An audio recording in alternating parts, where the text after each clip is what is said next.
So here we're looking at secondary skills that help you develop the coordination, balance, and understanding you need to perform a Cheat720.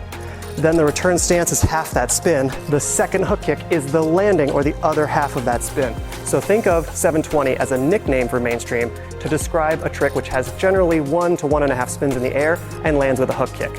So you can build the coordination for doing a cheat takeoff, staying on the right leg, and piecing it together with only a 180 spin before graduating up to, say, 270, facing the target. Ready for some harder connections? Try these.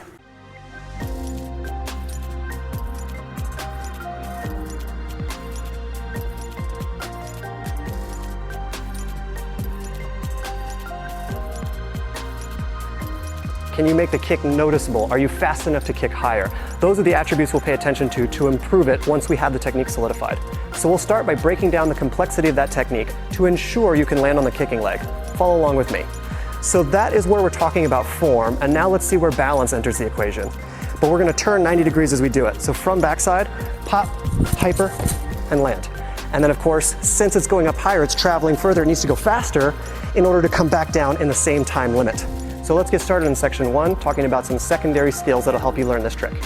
And it's the skill we'll need to build our primary focus in section 2, which is the actual 540 kick. If you want another chance to practice any of this before we move on, pause the video here.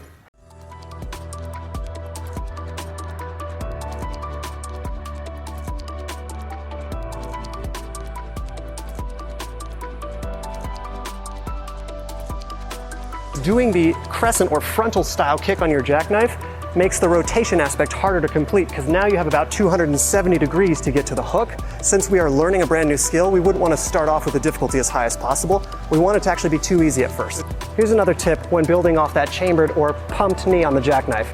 We're going to be using a total of 3 skills to reference before we ultimately have skill number 4, jackknife. So we want to look at exaggerating each piece because one athlete's problem could be another athlete's solution. And if you don't quite have it far enough along that it's noticeable, that's where we'll come to section 3 and include some drills and tips. But let's give it one more shot.